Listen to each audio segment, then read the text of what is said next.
திருச்சியில நண்பர்களுடன் போதை ஊசி பயன்படுத்திய இளம் பெண் உயிரிழந்திருக்கிறார். அண்மை செய்தியாக பார்த்து வருகிறோம். லாட்ஜில் போதை ஊசி செலுத்திய போது மயக்கமடைந்த பெண் உயிரிழப்பு என்ற தகவல் வெளியாகியிருக்கிறது. மேலும் தகவலை செய்தியாளர் தினேஷ் வழங்கிட கேட்கலாம். தினேஷ் வணக்கம். இந்த சம்பவத்துல விசாரணையில என்னென்ன தகவல் வெளியாகியிருக்கிறது?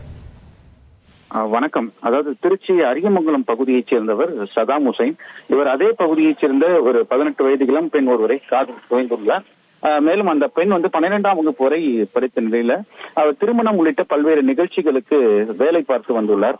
கடந்த 1ஆம் தேதி வேலைக்கு செல்வதாக வீட்டில் கூறிவிட்டு சென்றவர் ஒரு வாரம் ஆகியும் வீடு திரும்பவில்லை. மேலும் அவர் காதலனுடன் வேளாங்கண்ணி உள்ளிட்ட பல்வேறு பகுதிகளுக்கு சென்று விட்டு திருச்சி மத்திய பேருந்து நிலையம் அருகே இருக்கக்கூடிய விடுதியில் தங்கியிருந்து நண்பருடன் இருந்துள்ளார். மேலும் அந்த காதலன் மற்றும் நண்பருடன் சேர்ந்து அந்த போதை ஊசி மற்றும் போதை மாத்திரைகளை உட்கொண்டு அதிக அளவு அவருக்கு போதை ஏற்பட்டு மயக்கமடைந்துள்ளார். உடனடியாக செய்வதறியாமல் அவர் என்ன செய்ய தனியார் மருத்துவமனைக்கு அழைத்து சென்று அங்கு சிகிச்சைக்காக அழைத்து சென்ற போது மருத்துவர்கள் அவருக்கு அறிவித்து சதாம் ஹுசைன் உடனடியாக அரசு மருத்துவமனைக்கு அழைத்து செல்லுமாறு மருத்துவர்கள் தெரிவித்துள்ளனர்.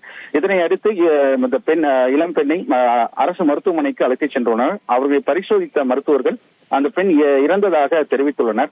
உடனடியாக காவல்துறையினருக்கும் தகவல் தெரிவிக்கப்பட்டு சதாம் ஹுசைன் மற்றும் ஷேக் அப்துல்லாவை காவல்துறையினர் கைது செய்து விசாரணை மேற்கொண்டனர். இந்த விசாரணையில பார்த்தோமேனால் இவர்கள் அந்த விடுதியில் தங்கி போதை மாத்திரை உள்ளிட்டவைகளை பயன்படுத்தி போதையில் இருந்துள்ளனர். அவருக்கு பின்பு மயக்கம் ஏற்பட்டு அந்த பெண் அங்கேயே உயிரிழந்ததும் தகவல் வெளியாகியிருக்கிறது. ஏற்கனவே இந்த கடந்த 2024ஆம் ஆண்டு இந்த சதாம் ஹுசைன் மீது இதே இளம் பெண் பாலியல் துன்புறுத்தல் செய்யப்பட்டு அவர்கள் மீது போக்சோ வழக்கில் கைது செய்யப்பட்டு பின்னர் விடுதலை செய்யப்பட்டார் என்ற தகவலும் வெளியாகிருக்கிறது. போதை மருந்து பயன்படுத்தி இளம் பெண் உயிரிழந்த சம்பவம் திருச்சியில் பெரும் பரபரப்பை ஏற்படுத்தியுள்ளது. தகவல்களுக்கு நன்றி தினேஷ்.